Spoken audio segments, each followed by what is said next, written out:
चलिए, आपको press conference मिली, चलते हैं मंत्री किरोड़ीलाल मीणा प्रेस कॉन्फ्रेंस में ब्रीफिंग दे रहे हैं। तो क्या और दूसरा एक मिनट ऐसा पहले अपन संबोधन वाली बात करें, उसके बाद क्या क्या हाँ आप बताओ, मैं जवाब जरूर। अगर विस्थापन तो देखो सेंचुरी में भी हुआ है, सवाई माधोपुर रणथंभौर सेंचुरी में हुआ है, सरिस्का में हुआ है, और उनको बाकायदा बसाया गया है, उजाड़ा नहीं गया है, उनको सुविधा दी गई है। और आज सेंचुरी और सरिस्का के कारण हमारा राजस्थान कितने टूरिज्म में आगे बढ़ रहा है, ये भी आप लोगों को ध्यान रखना चाहिए। मैं माननीय जल संसाधन मंत्री श्री सुरेश रावत साहब से आग्रह करूंगा कि वो संबोधित करें। आज की इस प्रेस वार्ता में हमारे बीच में सरकार के वित्त मंत्री आदरणीय किरोड़ीलाल जी मीणा साहब, हमारे गृह मंत्री आदरणीय जवाहर जी वेडन साहब, हमीर कुमार जी, हमारे सभी चीफ इंजीनियर साहब, और विशेष तौर से इस प्रेस वार्ता में पधारे हुए सभी हमारे पत्रकार मित्रों, जैसा कि इस अति महत्वपूर्ण परियोजना के बारे में हमारे वित्त मंत्री आदरणीय किरोड़ीलाल जी मीणा जी द्वारा आपको सारी विस्तृत जानकारी दी गई। मैं आप सभी के माध्यम से बताना चाहता हूं कि ये बहुत ही अति महत्वपूर्ण की परियोजना है और पूर्व की सरकारें भी इसके बारे में बात करती आई है। और कालीसिंध पार्वती का जो पानी है वो व्यर्थ में बह के समुद्र में चला जाता है। कालीसिंध, पार्वती और चंबल, इन तीनों के पानी को लिफ्ट करके राजस्थान के 17 जिलों में लाएंगे, जैसा कि आप सभी को विदित है। अगर हाल ही के अंदर जो वर्षा हुई उसके पानी की अगर हम गणना करें तो जो 3500 MCF पानी हमें इस परियोजना में मिलना है, उससे 10 गुना पानी व्यर्थ में बह के समुद्र में चला गया। अगर हम बिशनपुर की बात करें, क्योंकि डूंगरी बांध के अंदर बिशनपुर का ओवरफ्लो का पानी भी वहां जाना है, तो लगभग 100 दिनों से अधिक समय तक बिशनपुर के गेट खुले थे। बिशनपुर 3 बार भर जाए उतना पानी व्यर्थ के अंदर बह के समुद्र में चला गया। तो हमारी भजनलाल जी की जो सरकार है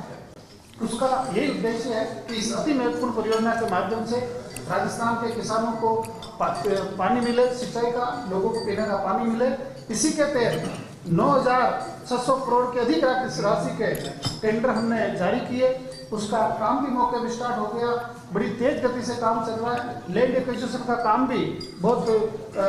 बड़ी प्रतिशत के अंदर हमारा हो गया। इसके बाद हमारा जो सेकंड फेज था, लगभग 14,000 करोड़ के टेंडर हमने उसके भी जारी कर दिए, उसके भी जल्दी हम रोड जारी करेंगे। इस तरह से इतनी बड़ी वृहत योजना के अंदर हमारा प्रदेश बहुत तेजी से आगे बढ़ रहा है। और मैं धन्यवाद देना चाहता हूँ हमारे देश के यशस्वी प्रधानमंत्री नरेंद्र भाई मोदी जी का, हमारे विशेष तौर से राजस्थान के सूबे के मुख्यमंत्री आदरणीय भजनलाल जी का, जिन्होंने राजस्थान और मध्य प्रदेश के बीच वर्षों से अटके इस सहमति के मसले को सुलझाया। और मैं आपके माध्यम से सभी से अपील करता हूं कि इस अति महत्वाकांक्षी जो परियोजना है सब इसके अंदर सहयोग करें। और कुछ विपक्ष के लोगों के द्वारा जो भ्रमजाल फैला के लोगों को भ्रमित करके और इस योजना को अटकाने का, लटकाने का, भटकाने का काम कर रहे हैं, तो भगवान उनको सद्बुद्धि दे, क्योंकि किसानों के हितों के लिए ये योजना बनी है, किसानों के लिए है। और मैं आपके माध्यम से डूंगरी बांध के क्षेत्र में आने वाले सभी लोगों को विश्वास दिलाते हैं कि ये परियोजना जो भी जिसकी भूमि अधिकृत होगी उन सब किसानों की जन सुनवाई करेंगे, उनकी मदद के लिए, उनकी सुविधा के लिए और उसी पंचायत केंद्रों को बसाने के लिए सरकार हमारी प्रतिबद्ध है। पहले भी हमने सिंचाई विभाग के माध्यम से बड़ी वृहत योजनाओं को हमने कंप्लीट किया है। जैसे बिशनपुर के अंदर भी कई सैकड़ों गांव स्थापित हुए थे, आज उनके अंदर भी उनको आसपास बसाया गया, तो पीने का पानी भी मिल रहा है, सिंचाई का पानी भी मिल रहा है, अच्छी व्यवस्थित वहाँ पे कॉलोनियाँ हुई, रोड बनी, स्कूलें बनी। तो इसलिए सरकार हमारे किसानों के साथ है, गाँव वालों के साथ है, और जो भी उचित मदद होगी सरकार से वो सरकार हमारी हर संभव मदद करेगी। मैं माननीय मंत्री मैडम साहब से आग्रह करूंगा कि वो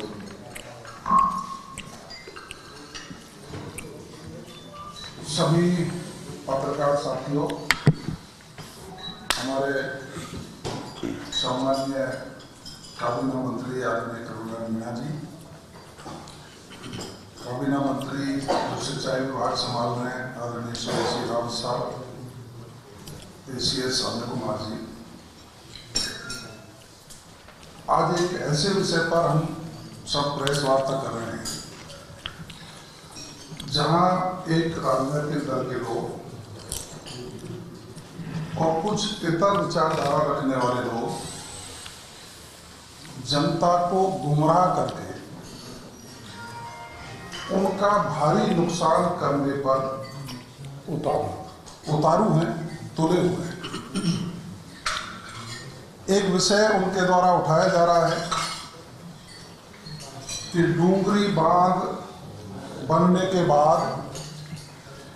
76 गांव उजड़ जाएंगे, ऐसा वो कह रहे हैं।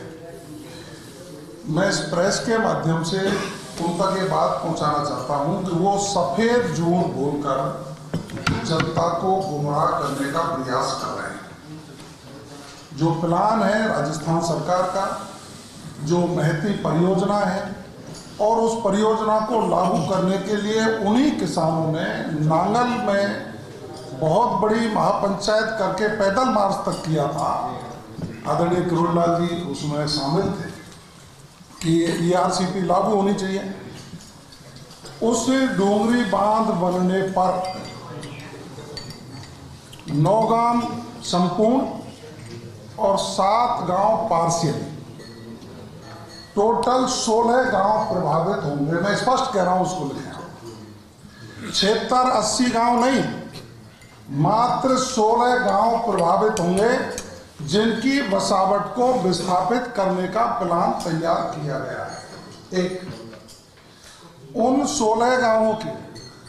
लोग जो विस्थापित होंगे उनके लिए उचित जो मुआवजे का जो प्रावधान है वो पूरा मुआवजा राजस्थान की सरकार देगी। इतना ही नहीं, उनकी खातेदारों की जमीन जो परमानेंट जल भराव में रहेगी, उस जमीन के पुनर्भरण का विचार भी राजस्थान सरकार ने रखा है। लेकिन वो राजनीतिक लोग जो लोग किसानों का भला नहीं चाहते, एक तरफ हम कहते हैं सिंचाई के लिए पानी चाहिए, पीने के लिए पानी चाहिए, और हमारे युवाओं को रोजगार मिले, उद्योग स्थापित हों, उनके लिए भी पानी चाहिए, और दूसरी तरफ उस पानी को रोकने का जो काम करते हैं, ये सफेद झूठ बोलकर पूर्वी राजस्थान का बहुत बड़ा नुकसान करना चाहते हैं। मैं कड़े शब्दों में उनकी भर्त्सना भी करता हूं। प्रदेश के मुख्यमंत्री आदरणीय भजनलाल शर्मा जी ने देश के प्रधानमंत्री जी से जब आग्रह किया कि ERCP का खेल खेलकर पिछली सरकार कांग्रेस के लोगों ने किसानों के साथ धोखा किया है, हमें पूर्वी राजस्थान को सिंचाई के लिए पानी और पीने के लिए पानी चाहिए, तो इसकी मंजूरी दी जाए। मैं धन्यवाद ज्ञापित करूंगा माननीय मुख्यमंत्री जी का, माननीय प्रधानमंत्री जी का और मध्य प्रदेश के मुख्यमंत्री जी का कि उन्होंने बहुत लंबे समय से चली आ रही मांग को स्वीकार किया, बजटीय प्रावधान किए, प्रथम फेज के टेंडर हो गए, काम पूरा हो गया, सेकंड फेज की भी टेंडर प्रक्रिया पूरी हो गई है, और आगे भी इसको इसी कार्यकाल में पूरा करने का संकल्प लेकर के हमारा प्रशासन इस पर काम कर रहा है। लेकिन राजनीतिक कुचक्र में फंसकर पूर्वी राजस्थान के विकास को अवरुद्ध नहीं किया जाए, इसलिए हमने आज किरोड़ीलाल जी और सुरेश जी की अगुवाई में विस्तृत रूप से सबको इस बात को बताने का यह प्रयास किया है कि क्योंकि प्रेस लोकतंत्र का चौथा स्तंभ है और वो जनता को सही बात पहुंचाने का काम करे। वैसे आदरणीय किरोड़ीलाल जी ने, सुरेश जी ने पहले किसानों से वार्ता की है,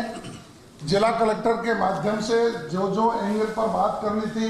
वहां भी बात की है, लेकिन कुछ लोगों को राजनीतिक फोबिया हो गया, उनको जनता ने नकार दिया था, तो वो गुमराह करके अपनी राजनीतिक रोटियां इस डूंगरी बांध को लेकर के सेक रहे हैं। अब आप बताइए, यूपी के नकारा हुआ भी जिस गांव में ये महापंचायत बुलाई गई है वो गांव ना प्रभावित है, ना उसकी जमीन प्रभावित है, फिर उस गांव को ना आबादी प्रभावित है, ना उसकी आबादी प्रभावित है। मोरेल नदी का टिकैत साहब भी प्रभावित क्षेत्र है, टिकैत साहब भी प्रभावित, हाँ वो भी प्रभावित नहीं है, लेकिन पता नहीं वो क्यों। आप ये देखिए, इसमें ये 16 गांवों में अधिकतर वो गांव हैं जो बरसात के मौसम में मोरेल नदी में और दूसरी हमारी जो बनास है उसमें जो बाढ़ आती थी उससे प्रभावित होते थे और प्रतिवर्ष वो सरकार से मांग करते थे कि साहब पानी आ रहा है इसको रोको, पानी आ रहा है इसको रोको। अब राजस्थान की सरकार उनको व्यवस्थित तरीके से आधुनिक स्कूल बनाकर, आधुनिक घरों की व्यवस्था करके, उनकी आजीविका की चिंता करके, उनको सुरक्षित जगह पर बसाकर पूर्वी राजस्थान की प्यास बुझाने के लिए उस बांध का निर्माण करना चाहती है, जिसमें वो दूसरे लोग राजनीति करके अवरोध बनना चाहते हैं। हम तीनों मंत्री